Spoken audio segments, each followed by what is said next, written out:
Good morning, Roomers and Zoomers. Welcome to Orange Coast Unitarian Universalist Church's first full hybrid service.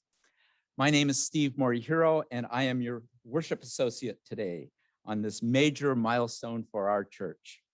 I am joined by the Reverend Sian Wiltshire, our minister. Beth Syverson, our Director of Music Ministries, is off this morning, but her spirit is with us in some of the recordings that you'll hear in the service. We are very fortunate to have Susan Shaw leading our music this morning. Other guest musicians are noted in the slides. Reverend Judy Tomlinson, our Director of Religious Education, is also with us in spirit as she holds religious education classes for children and youth outdoors this summer at Estancia Park. In addition, we would like to recognize the many volunteers who have helped to put this service together. You can see their names on the screen. Let us respectfully recognize that our church property rests on a Hashiman and Tongva land. As Unitarian Universalists, we have many different beliefs, but we are one loving community. We are bound together not by a common set of rules or beliefs, but rather a covenant. A covenant is simply a promise that whatever our beliefs, we accept one another and encourage each other in spiritual growth. We affirm that all life has inherent value and that all existence is interconnected. We strive for justice and compassion in our deeds and relationships and are committed to creating a welcoming community without regard to the traits that sometimes divide people. To our roomers, at this time, we will revisit one of the time-honored rituals that we haven't done together in more than 14 months. And I have the special honor of being the first to say these words after all this time. We invite you to silence your cell phones.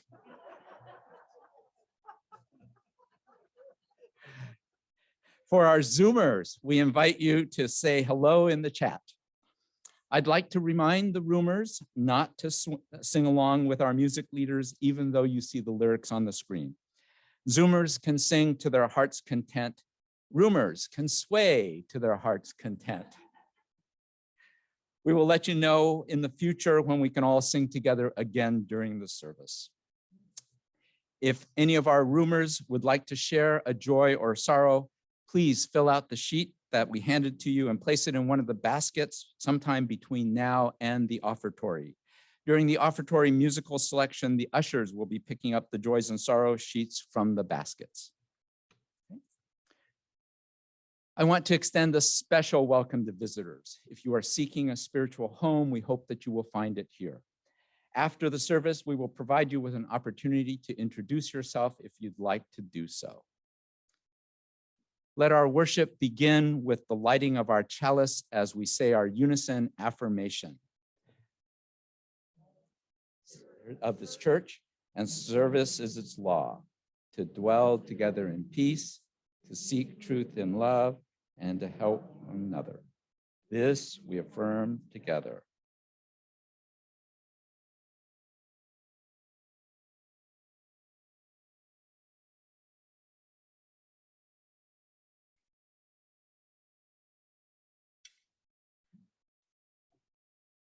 Zoomers, please join in singing our opening song, Welcome to the Circle. Roomers, please feel free to sway to the song. By the way, this throwback video was recorded in March 2020, 14 months ago during our last live-streamed worship service from Daniels Hall before the quarantine. This was back when we innocently thought we'd be back together to regular in-person services in a few weeks or maybe a couple of months.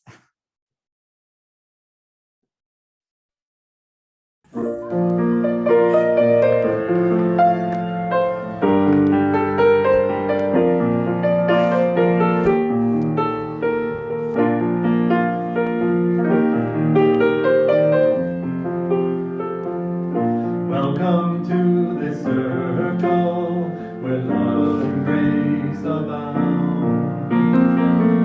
Honor your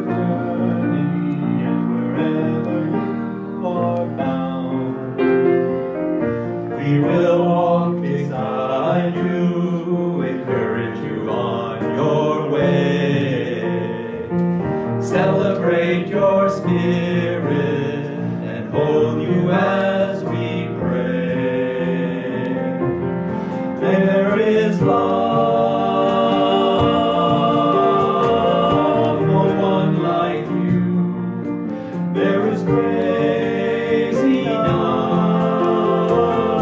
to see you through. And wherever you have walked, whatever path you choose, may you know there is love for one like you.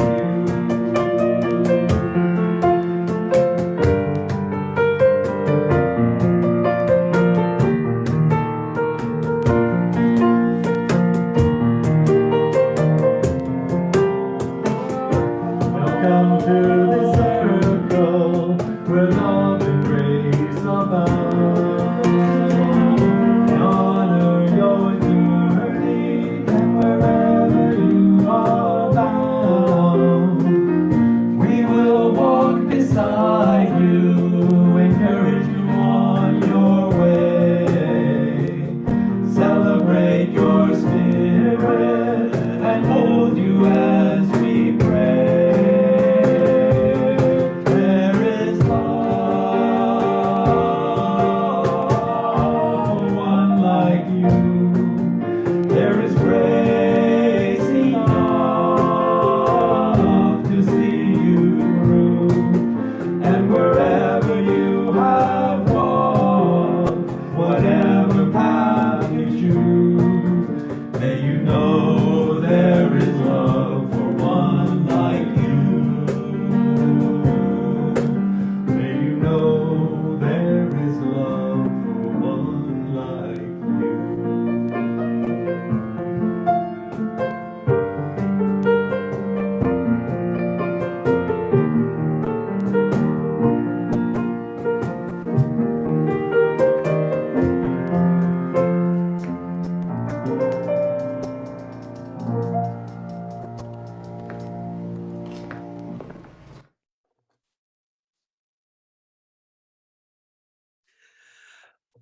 Wow.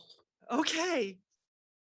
I've been so caught up in getting everything ready that I didn't realize I was going to get kind of a little choked up to be here. It's really great to be here in this beginning of our coming back together and our new way of being together, right? Online, in the room.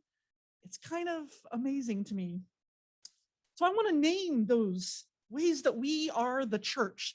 So this morning, whether you're on Zoom or in the room, I invite you into this responsive reading, and your response is, we are the church. So we are roomers and Zoomers. We are the single person who has been living in isolation for over a year. We are the church. We are the parents whose children are too young for the vaccine. We are the empty nesters longing for companionship. We are the newly vaccinated teenagers eager to see our friends. We are the elderly in nursing homes longing for visitors. We are the healthcare professionals and frontline workers weary and in need of rest. We are the ones who have been resting in place and now bursting with energy. We are the ones uncertain about the vaccine. We are the ones that want to be able to sing together. We are the members of the small group ministries longing to reunite in person. We are the immunocompromised. We are those celebrating new freedoms. We are those grieving our losses. We are the ones who are together in this building at this moment. We are the ones watching online. We all are the ones committed to building a free faith where no one is left behind. Amen.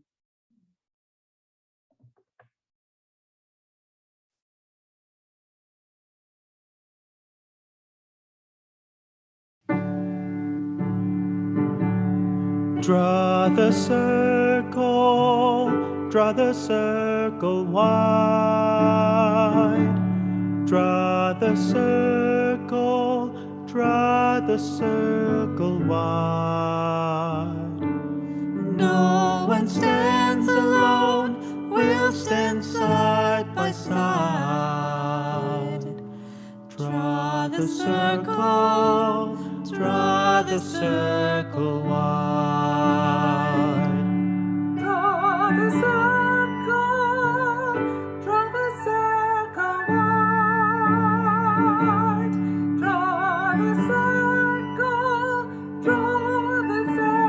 wide. No one stands alone, we'll stand side by side. Draw the circle wide. Draw the circle wide. Draw it wider still. Let this be our song. No one stands alone, standing side by side. Draw the circle wide. Draw the circle wide. Draw it wider still. Let this be our song. No one stands alone, standing side by side. Draw the circle wide. Draw the circle wide. Draw the circle wide.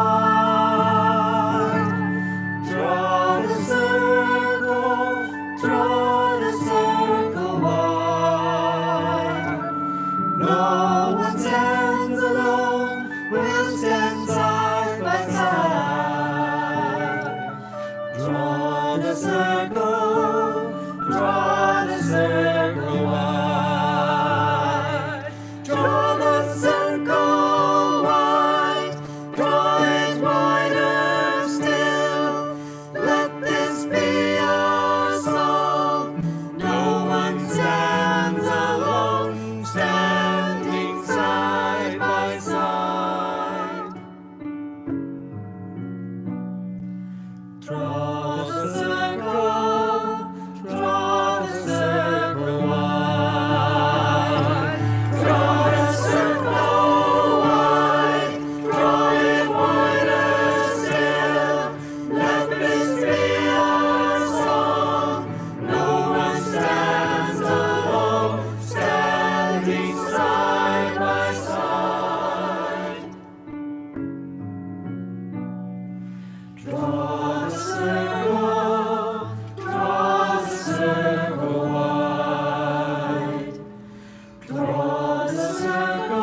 wide. Draw the circle wide.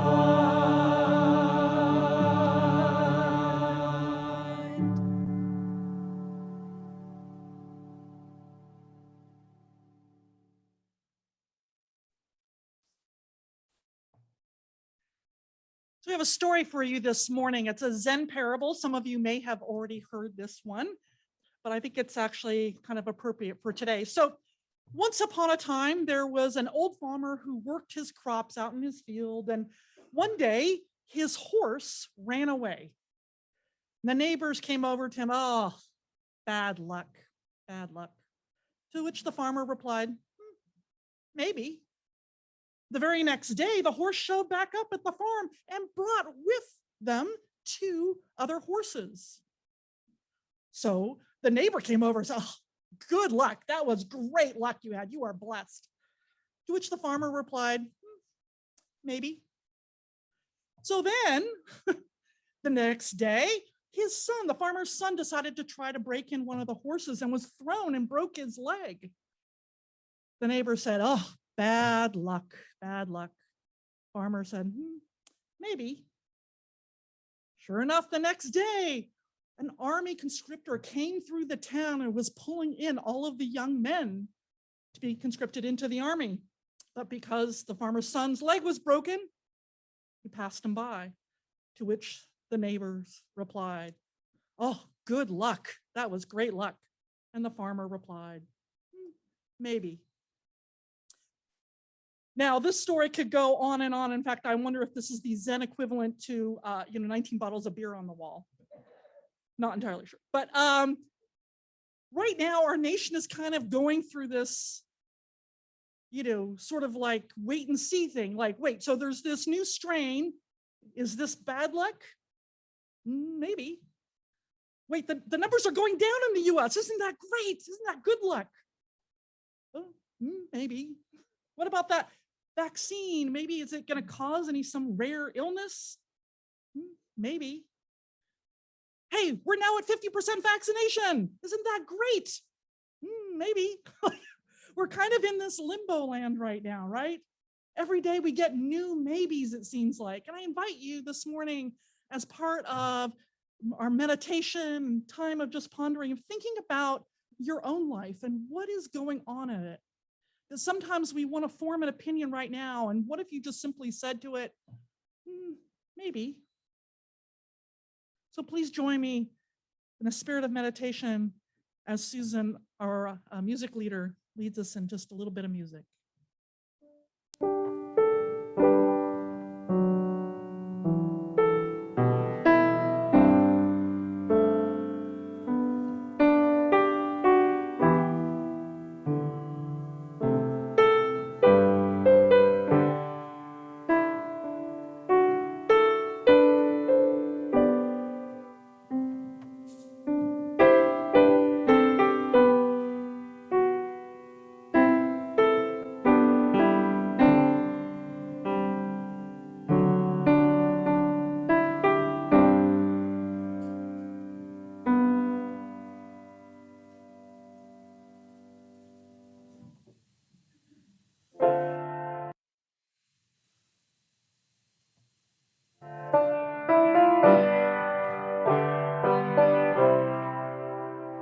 Spirit of life, come unto me.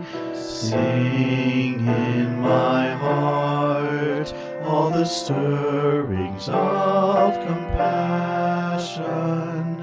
Blow in the wind, rise in the sea, move in the hand, giving life the shape of justice. Roots hold me close, wings set me free. Spirit of life, come to me, come to me. Spirit of life, come unto me. Sing in my heart all the stirrings of compassion. Blow in the wind, rise in the sea, move in the hand, giving life the shape of justice. Roots hold me close, wings set me free. Spirit of life, come to me, come to me.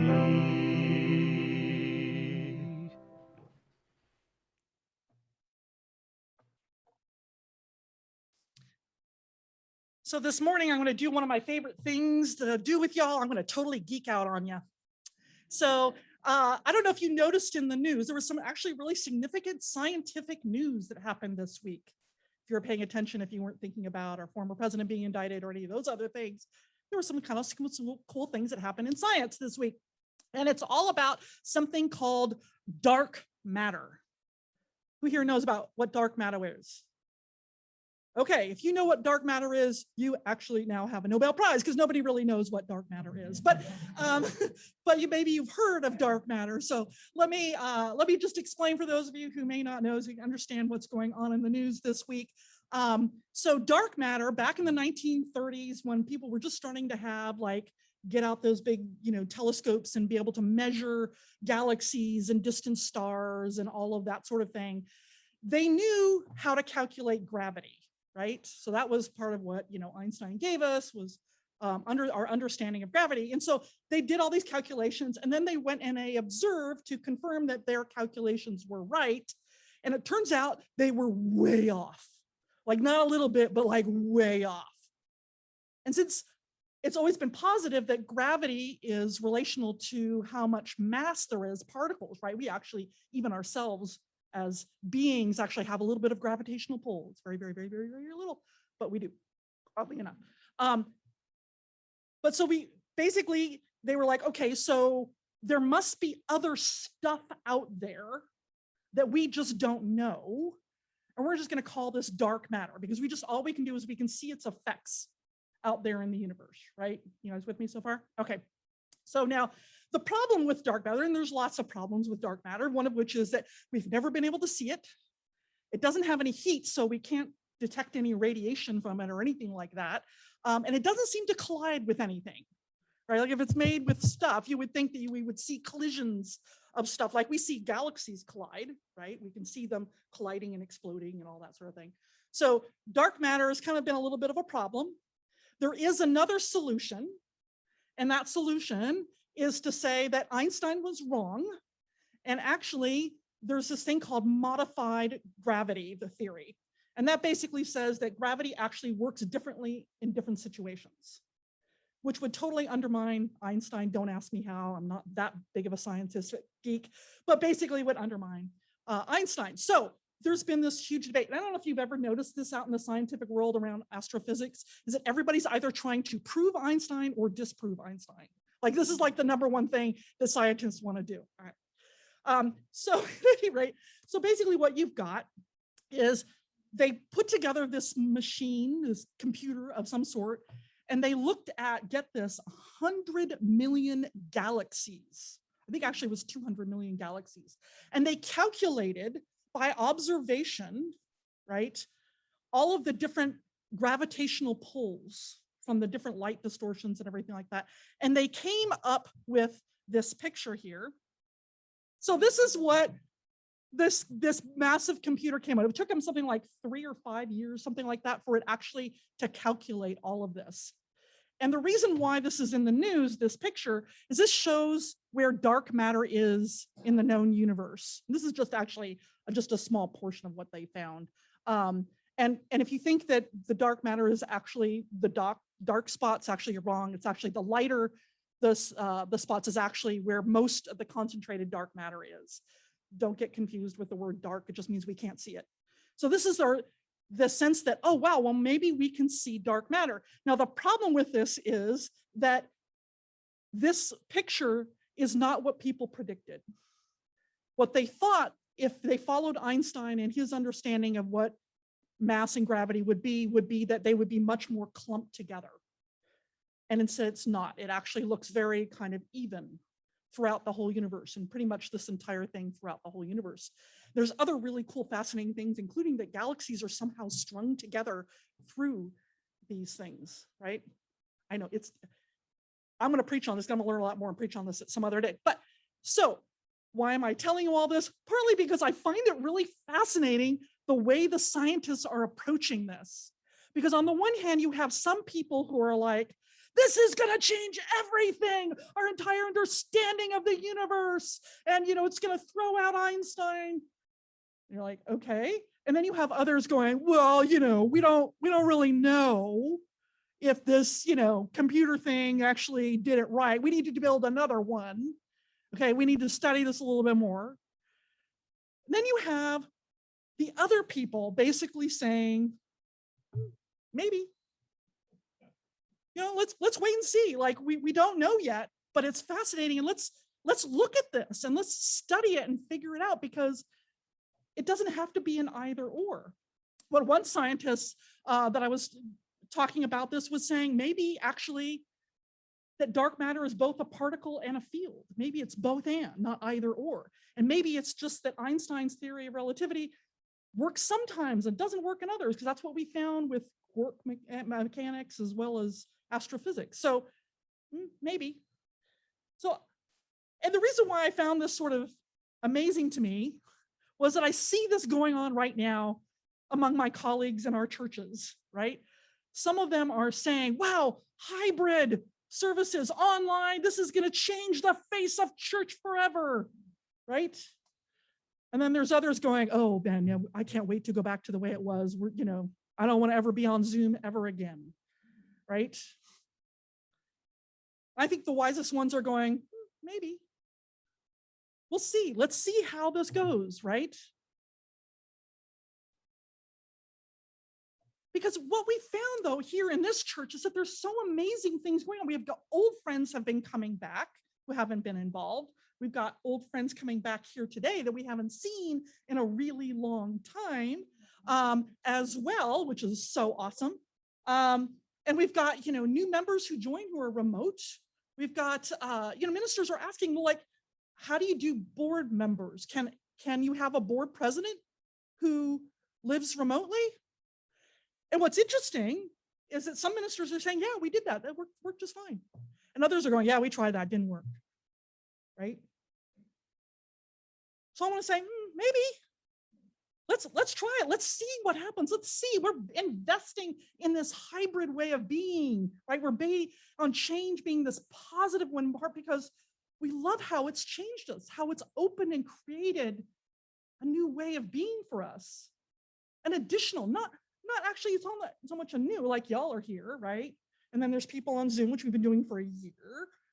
So this isn't actually all new, it's just more, which is kind of awesome. So maybe it isn't about making predictions or asking what is the best way to do church or the best way to do science, right? But rather it's about embracing where we are right now and moving forward with intention. It's about exploring and even embracing the changes to become more of who we are. Can we widen that circle even more? And that's, after all, the purpose of a Unitarian Universalist church, right? Like that's what we're here for, is to create an even more inclusive world. We've been doing this around all sorts of things: sexual orientation, gender, race, ability, you name it. And now we get to add in distance and technology. I'm excited by this. Those really wise scientists around dark matter aren't saying we have to throw out evidence or we don't have to throw out Einstein. They're asking, what if it is both a particle and a field? What if it's a both and? What if Einstein's general relativity theory still stands in most situations, but that gravity may not be a constant, can change under different circumstances? Like maybe nothing's monolithic.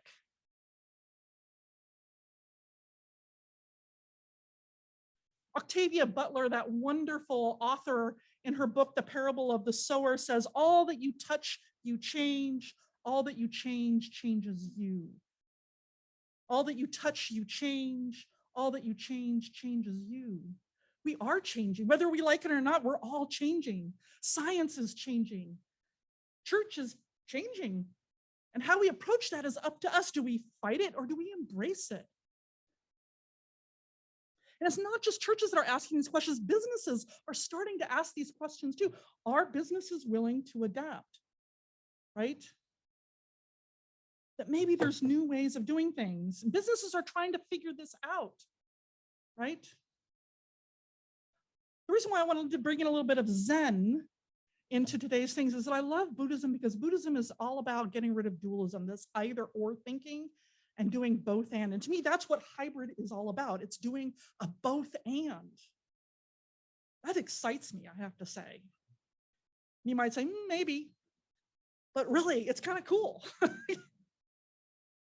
So businesses are trying to figure out, how do you live in a post-pandemic world? If you had offices, can you, and we know for a year now, over a year, remote work has been being done really well.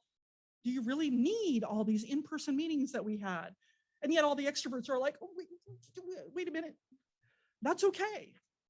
And we're asking, what does it mean to be essential? Which I think is a really interesting question right now to be asking. And we too in the church, we can ask some really important questions too. Like for example, like who could we bring to preach when I'm not in the pulpit? Who else could we bring in, right? Because they could just be on Zoom. We don't have to fly them out or put them up at a hotel. We could just bring them in. And so this summer, in fact, we're going to have a couple of people who may be Zooming in that you probably wouldn't otherwise have a chance to get to know. That to me is exciting and kind of interesting, kind of different, right? Because we tend to think that, well, maybe in person is the best way to be, but maybe it's not. Maybe it's a both and. Maybe it's what works for you and what works for everyone. And we practice that kind of generosity to allow us all to be how we are. I think about also how can we use this technology to keep in touch with those that no longer are able to come to church? And how far can this reach beyond our walls? That's kind of exciting. Hi, Hannah from Minneapolis. That's cool to me. I love that. So I'm going to tell you a tale of two businesses. And I happen to know these two businesses because when I go up to Seattle and visit my sister lives in a small town outside of Seattle called Bothell. And so the first business I want to tell you about is called Zulu's. So I have a picture here. So that's Matt and Adrian. And I know these guys. So Zulu's is this really cool gaming cafe. So you go to this cafe and you play board games. You can play Magic the Gathering. You can do Dungeons and Dragons, all that kind of thing. And it's a really cool place because he's actually got it built out so it looks like you're walking into a pub from Lord of the Rings. So it's really, if you're a geek like me, you think this is really cool. So he's a lot of fun and everything. And one thing I love about Matt is he's very entrepreneurial. Like he's always trying to find new ideas and what works and what doesn't. And he has this total can-do attitude, right? And I remember the story my sister tells me because she's quite in touch with him quite a bit. They go there quite a bit. And he said, you know, when the pandemic hit, right, we're a cafe. They had to shut down. What were they going to do? And he was determined he was not going to lose his employees. I think he had 5 employees. And he was like, I am not going to lay off my employees. So he sat down with his staff and he said, no idea is too stupid. How are we going to make this work? And I don't want to hear naysayers. If you're a naysayer, you can leave now. Everybody's got to be on board. And so people came up. So one person said, well, you know, families are going to need big meals. Maybe we could use the cafe to make these big meals.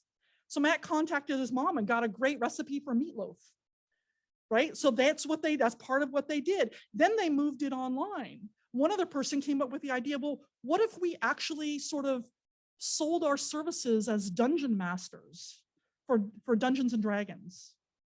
And so they do that. They put their entire inventory of games online and invested in advertising to let people know about all these board games. Hey, you're stuck at home with your family? Here's some games you can do together, right? They're thriving so much he had to buy a bigger warehouse because they just had this can-do attitude, right? So there's a second story here too. I won't tell you the name of this. If you really want to know, you can come and ask me just because it's a sad story. So there's an art store also in the area that my sister frequents, and I've been there too. Run by this absolutely lovely, lovely woman who kind of in her retirement decided she wanted to open up this art store because there wasn't really one in the area. And she's curated this art store. Like, this is one of the best art stores I've ever been to, not because it has absolutely everything, but because she's curated it to be the best, highest quality, but not the most expensive place you can go to. It's all good professional quality, right? When the pandemic hit, she didn't know what to do. And instead of bringing her staff together, she laid them off. She just allowed people, she didn't have any of her inventory online. So she allowed customers to call up and say, hey, can I buy this? You know, and then she would meet them at the door and give them these things. She let Regan, my sister, come into the store because she knew Regan really well. And they wore masks and everything. But basically, she's about to fold. And the only reason why she lasted this year, she didn't get PPP loans because she laid off her staff. She can't do that if you do that. was because her husband is rather wealthy and was able to kind of support her through this last year, but it looks like they're about to fold. Because if you don't embrace what's happening, right, it's a sure way to just kind of die, in a sense. And see, this is the thing, this is why I'm so proud of this church, is because when the pandemic hit, it was all hands on deck. Everybody's like, all right, how are we going to do this? How are we going to make this happen? Where are we going to go? What are we going to do? How to do this, right? And yeah, it was kind of hard, but we didn't hesitate, not once. We reached out to people, we invited people in and tried to get them on Zoom, all sorts of things. We leapt into action. And here's the thing, because you all don't know this, like I've got colleagues out there and, you know, national ministers chat on Facebook and everything. Y'all don't know how amazing that is. Now, a lot of churches did do it, not as quickly as we did. Thank you. But some churches are literally folding because they didn't, because they couldn't. And I know Meg was saying, you know, she's online sometimes with other financial people, and she's like, oh, wow, we're way ahead of the game. We're like the model for how to do this. And that's the same thing what happened when we went hybrid, right? Like there's no hesitation. Okay, well, we just got to figure this out. We're not going to lose these people. We got people that we didn't even realize we were missing, that we could have this whole time had them with us, right? And I'll be honest with you. I mean, Steve, it's pretty exhausting, isn't it? You know, like it's been tiring, right? It is tiring. It is wearying. And yet when we get through it, like we were on a roll after about 6 months of doing it. So we'll get on a roll as well, doing these hybrid services. It'll be there, but it's so worth it, right? It's so worth it to have everybody with us in whatever way they feel comfortable. You know, in this church, I got to tell you, like, this was one of the reasons why I chose this church 8 years ago to come here, was because it had this can-do attitude. When you all were facing, you know, your church basically losing all of its parking, and you're like, okay, we've got to move. You guys figured it out. You didn't even know that you could come here. People don't realize, man, we're scrappy. Like we got it going on. We figure it out. We're problem solvers. That's what we do. And I truly believe that success.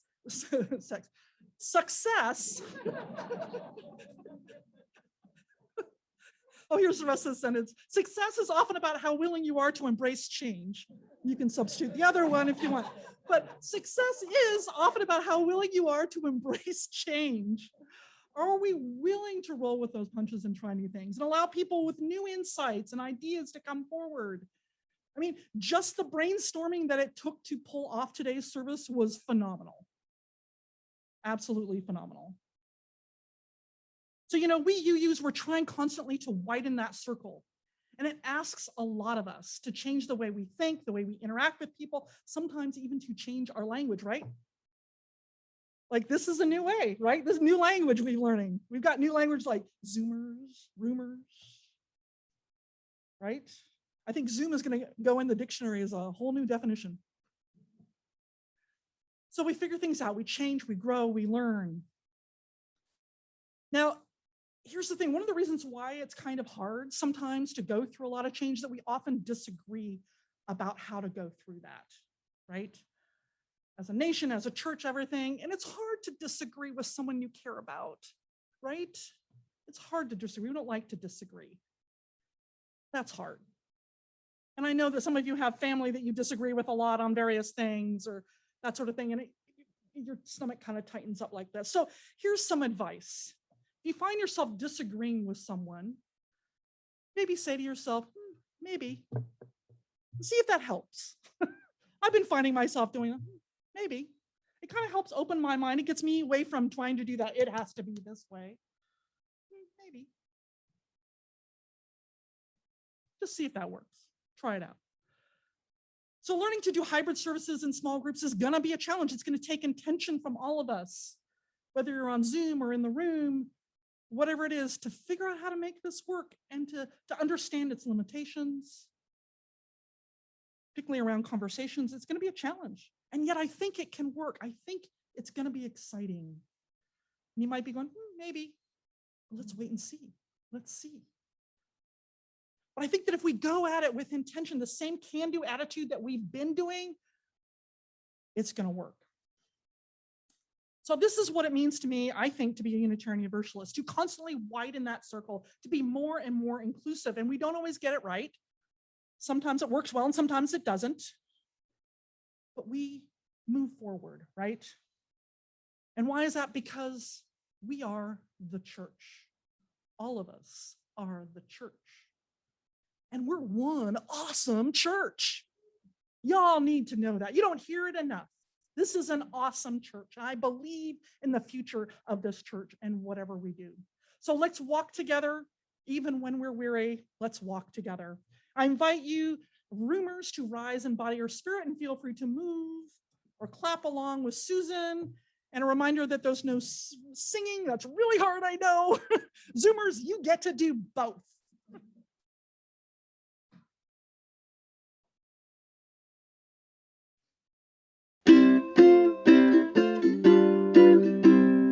Walk together, children, don't you get weary. Walk together, children, don't you get weary. Walk together, children, don't you get weary. There's a great camp meeting in the promised land. Oh, shout together, children, don't you get weary. Shout together, children, don't you get weary. Shout together, children, don't you get weary. There's a great camp meeting in the promised land. Oh, work together, children, don't you get weary. Work together, children, don't you get weary. Work together, children, don't you get weary. There's a great camp meeting in the promised land. Oh, sing together, children, don't you get weary. Sing together, children, don't you get weary. Sing together, children, don't you get weary. There's a great camp meeting in the promised land. Oh, walk together, children, don't you get weary. Shout together, children, don't you get weary. Sing together, children, don't you get weary. There's a great camp meeting in the promised land.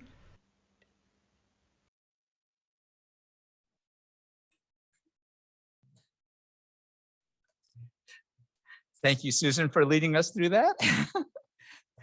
Unitarian Universalist congregations are fully self-supporting, meaning that members and friends raise all funds for the operating budget, ministries, and programs of the church. We are ever grateful for your gifts of time, treasure, and talent. OCUUC amplifies that spirit of generosity by sharing 1/2 of the plate we receive with an organization that shares our values. Throughout the month of May, we have been supporting Stand Up for Kids Orange County. Information about this organization is up on the screen. Their mission statement is ending the cycle of youth homelessness. We do this in cities across America, one youth at a time.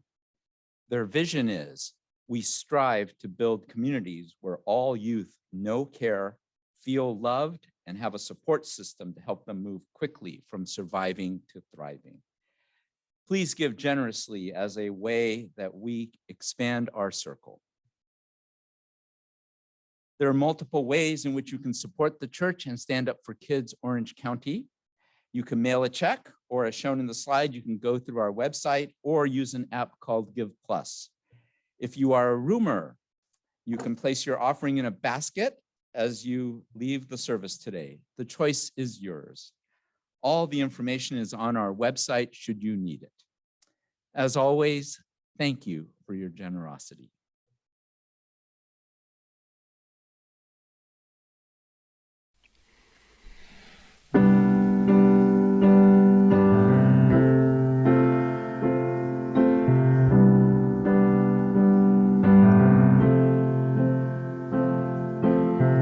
Poetic phrases come to mind whenever I find injustice being done. And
know just where the other you is coming from. I am one. We are one. A tree is one.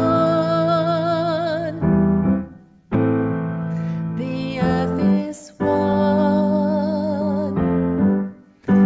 The universe is one. I am one. We are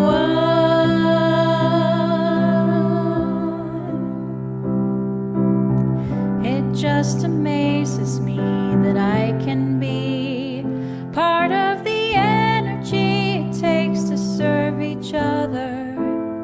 And I wonder, what am I gonna do?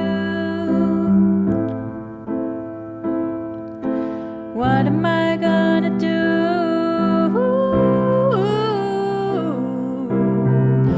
What can we do?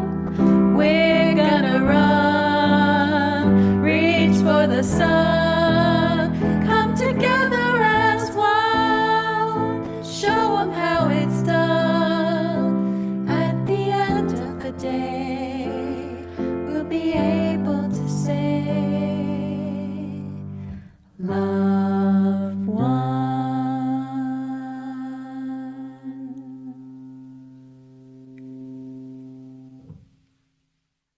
That was so beautiful. Thank you, Susan, Liza, Brian. We have another special treat today. Stacy Smith will be singing her 4-verse version of We Gathered Together, a song that puts our intentions into words and expresses our gratitude for the many gifts we share. Zoomers are invited to sing along with Stacy. Roomers are invited to sway along with Stacy. We gather together, we gather as one, for peace, love, and justice for everyone. We give from our hearts to show that we care. We can change lives with what we share. We're in this together, united as one, interconnected when the day is done. And when we all give for each other's sake, what a big difference we can make. We're stronger together, we're stronger as one, as we share our gifts with everyone. And when we all act benevolently, our love will reveal a world of peace. When we rise together, we rise up as one. Speak truth to power for those who have none. Working together because we know that no one walks this path alone.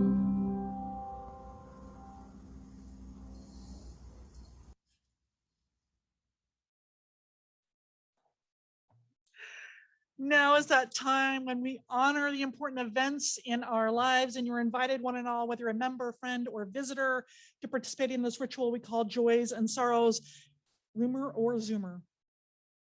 All right, so perhaps you've been holding something that you've hold close to your heart in the last days, weeks, or even hours, something that has struck you at your core. If you'd like to honor such a profound joy or sorrow, you are invited to do so. If you're a roomer, right, you could fill out one of these slips, which you can, there are in the back there, you can bring it up to me, but we prefer people to put them in the beginning up there so that we have them before the service. That's all right. If you, one of the things that we haven't been able to do is if someone had something, sometimes people just want to come up and light a candle, right? So if you just want to, you don't want to share the details of your joy or sorrow, simply just write in there, you know, please light a candle for me. And the same thing for the Zoomers, you can do this in the chat. So All right. So I'm like to invite also Judith Stamper, our pastoral team care member, pastoral care team member, up here to join me. She's going to light the joys and sorrows for you.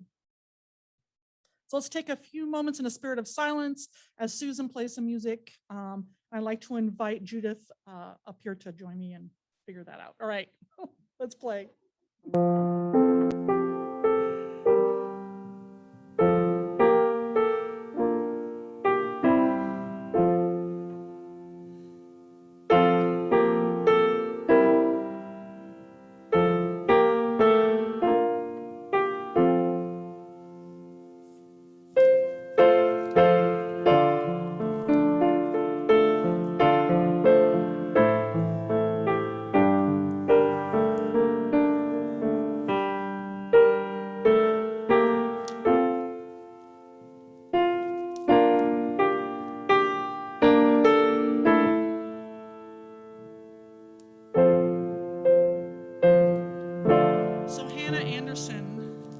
Says that she's grateful that she's still able to be a part of this beloved community, even though she's miles away in the icy north.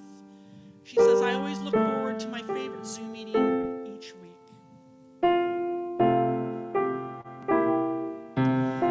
Don Martin is asked to please light a candle for his brother and brother-in-law.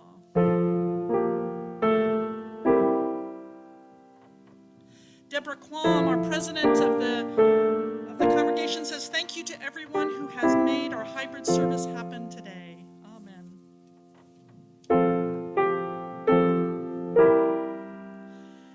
Peggy Priver has a joy to share. She says all three sons flew in to join she and her husband Richard for a trip to Yosemite. We haven't had a full family vacation in years. This has been so special. Congratulations, Peggy.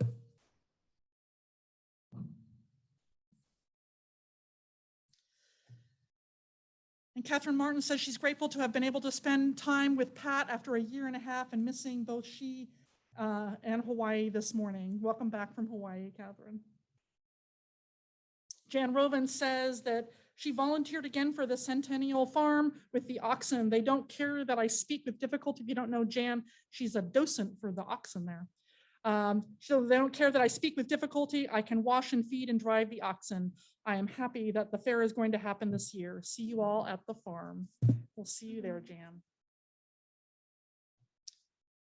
Denny, Virginia Divine Denny says would like a candle lit for their son-in-law's mother, Krista, who passed away this week.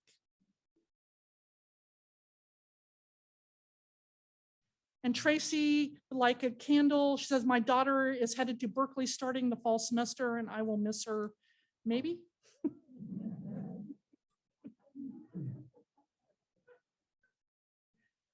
And Peggy Hepler says, please light a candle of remembrance for my family members I lost on Memorial Day 56 years ago. My father, sister, and brother. Oh, yeah, we hold her in our hearts.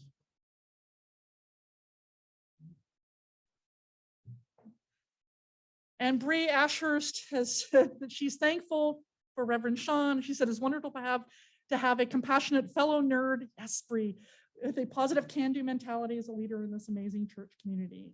I look forward to becoming more involved in time. Awesome, Bree, thank you. Bill Chipman says beautiful music, Susan, Liza, Stacy, and Linda, amen, right? Dave Carlson says he has only 2 months to go before he can cut his hair to donate to an organization that makes wigs for senior women chemo patients. Awesome, Dave. Now there's a great pandemic project, right? And Francis and Ed Carrata has asked us to have a family member who has lung cancer. So they ask that you please hold them in your heart and in your prayers. I think I got all the online ones. And Judith Stamper, who's there at the table, says she's writing a candle of remembrance. So she's remembering her brother, Sergeant's first class, Ross Robinson, who died 21 years ago. I'm sorry for the loss of your brother.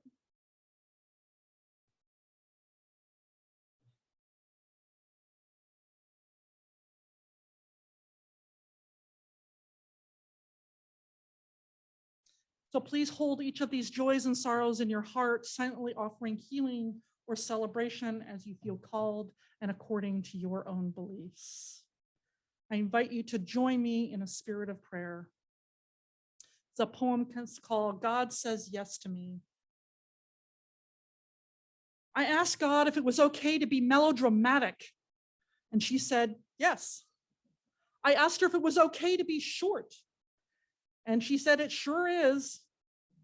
I asked her if I could wear nail polish or not wear nail polish, and she said, honey, she calls me that sometimes. She said, you can do just exactly what you want to. Thanks, God, I said. And is it even okay if I don't paragraph my letters? Sweet cakes, God said.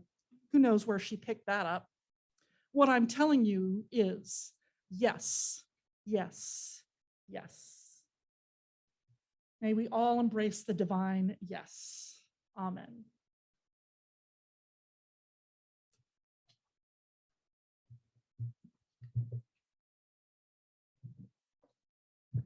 Let us join together as we extinguish the flame of our chalice and say, we extinguish our chalice, but not the light of truth, the warmth of community, or the fire of commitment. These we carry in our hearts until we are together again. Thank you all very much for joining us this morning. We are a congregation made up of people who all believe differently. And yet when we gather together, whether we are in the room or on Zoom, we make up one loving community. We need not think alike to love alike. If you are a guest, a visitor, or someone who hasn't yet been known to us, I invite you to become a part of this beloved community.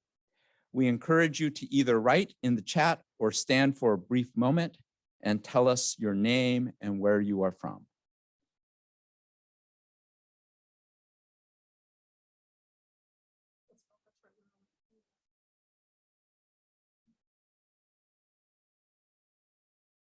Oh, we have, Oh. here we go. So I noticed one thing here. So Linda Clough said she's so grateful to have our grandson, Jake Cosson, on Zoom from Houston, Texas, to join us. Hey, Jake, glad you're here. Thank you. If you'd like to know more about our church, including programming for our youth and children, please contact us at hello@ocuuc.org, and we will help you get connected. In addition, we invite you to sign up for our weekly email called The Blast at blast@ocuuc.org. We want everyone to feel a part of this beloved community, so please reach out and we will help you get connected. After the service, we will have a short period where everyone, roomers and Zoomers alike, can wave and say hello and welcome any visitors. And of course, we have announcements, a bunch of just things going on. You can see there's always stuff going on within the congregation. I want to draw your attention to, there's a congregational conversation we're having on racism, and basically what can this congregation do out there in the world, in our community, to help combat racism. And we're going to just have a conversation about that on Saturday. It's at 10 a.m. It's going to be on this Zoom link. So, and we would prefer that you RSVP. You can just show up, but we prefer that you RSVP, and you could do that to myself or Phyllis Daniel, who's helping organize all of this. So come on out for that this coming Saturday. And of course, we have our ongoing class that's being taught actually through Tapestry, one of our southern churches down south Orange County. They're doing a UU history one. This is one of the ways that we can actually expand our circle as beings and as UUs and all that sort of fun stuff. And the other thing is that I have a special guest today to come up here and talk to us a little bit about the pledge drive. We have wrapped up our pledge drive, and you're about to hear how awesome this church is from our pledge drive chair, Sandy Martin.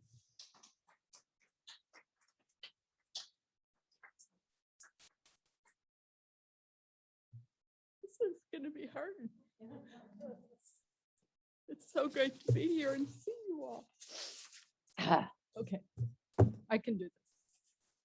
I am thrilled to report to you the results of our 2021-2022 pledge drive campaign. During this time of social distance, you have let us know how important OCUUC is to you. To date, we have 104 pledge units, resulting in $212,328.48.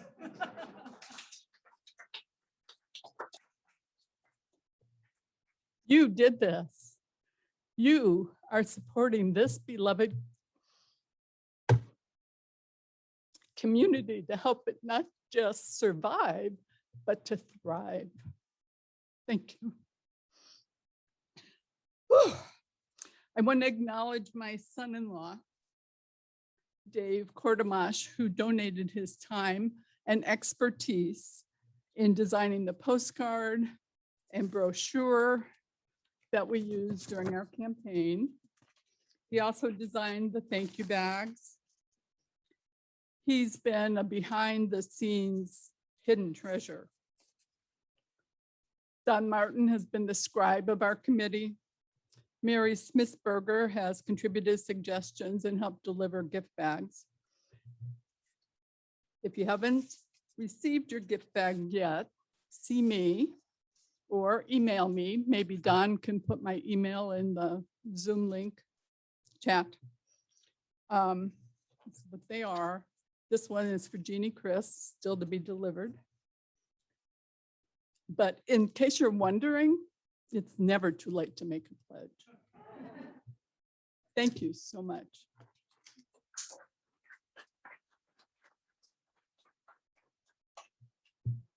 So congratulations, everyone. I feel very blessed to be a part of this church and to be here with you all. I find it fascinating today that we've got 2/3 of our churches is online and about 1/3 here. And I think that's actually kind of cool. Like, it's going to be really interesting to see how we do this, right? I'm excited by this, you guys. This is, I think, is going to be a really wonderful journey together. So this can-do church, let us sing or sway to our benediction.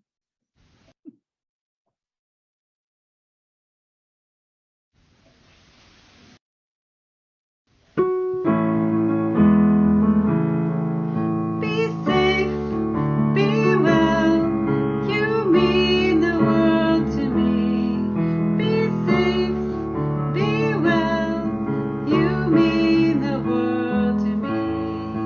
Be safe, be well, you mean the world to me. Be safe, be well, you mean the world to me. All right, we can do it. The service is over. Let our service continue. Come on up and say hello.